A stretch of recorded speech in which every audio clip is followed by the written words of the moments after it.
भक्तजन शिव के 11वें अवतार हनुमान जी को कैसे मिला वानर रूप। मित्रों, हनुमान जी पवन पुत्र भी कहे जाते हैं और वानर राज केसरी के पुत्र भी। हनुमान जी के वानर होने का रहस्य उनकी माता के जीवन से जुड़ा है। असल में उनकी माता अंजनी अपने पूर्व जन्म में इंद्रराज के महल में अप्सरा थी। उनका नाम पुंजिकस्थला था। वो बहुत आकर्षक और चंचल स्वभाव की थी। एक बार चंचलता के कारण उन्होंने तपस्या में लीन एक ऋषि को वानर समझकर उनके साथ अभद्र व्यवहार कर दिया, तो ऋषि ने क्रोध में उन्हें श्राप दिया कि वो वानरी का रूप धारण कर लेगी।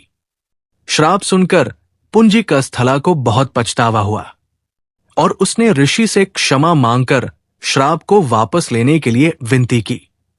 उस पर दया कर ऋषि ने कहा कि तुम्हारा वानर रूप भी परम तेजस्वी होगा और तुम एक बहुत ही कीर्तिवान और यशस्वी पुत्र को जन्म दोगी।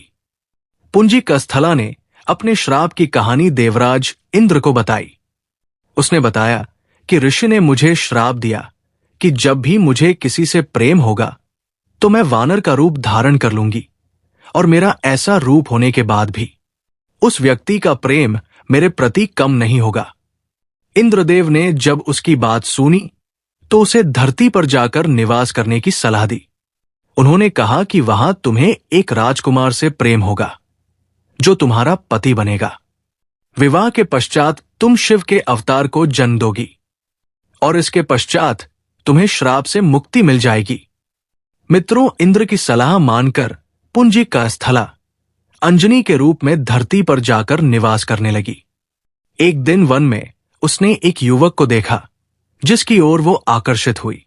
जैसे ही उस युवक ने अंजलि को देखा, अंजनी का चेहरा वानर का हो गया।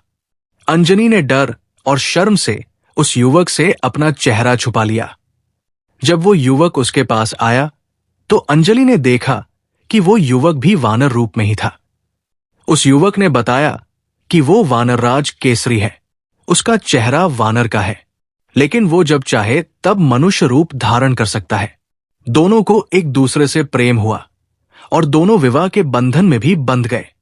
मित्रों, विवाह के कई सालों बाद भी दोनों संतान सुख से वंचित रहे। तब अंजनी मातंग ऋषि के पास पहुंची और अपनी पीड़ा बताई। मातंग ऋषि ने उन्हें नारायण पर्वत पर स्थित स्वामी तीर्थ जाकर 12 वर्ष तक उपवास करके तप करने के लिए कहा। अंजनी की तपस्या से प्रसन्न होकर वायुदेव ने उसे वरदान दिया कि तुम्हें अग्नि, सूर्य, स्वर्ण, वेद, वेदांगों का मर्मज्ञ और बलशाली पुत्र प्राप्त होगा। ये वरदान मिलने के बाद वो शिवजी की तपस्या करने लगी।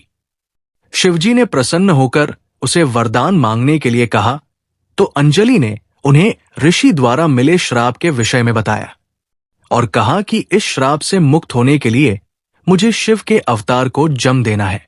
इसलिए हे महादेव, कृपया आप बाल रूप में मेरे गर्भ से जन्म ले। शिवजी ने अंजनी को आशीर्वाद दिया और उनके गर्भ से बजरंग बली के रूप में जन्म लिया। इस प्रकार हनुमान जी ने भगवान महादेव के 11वें रुद्र अवतार के रूप में माता अंजना के गर्भ से जन्म लिया और उन्हें वानर रूप मिला। दोस्तों, वीडियो पसंद आई हो तो वीडियो को लाइक, चैनल को सब्सक्राइब करें और कमेंट बॉक्स में जय बजरंग बली जरूर लिखें।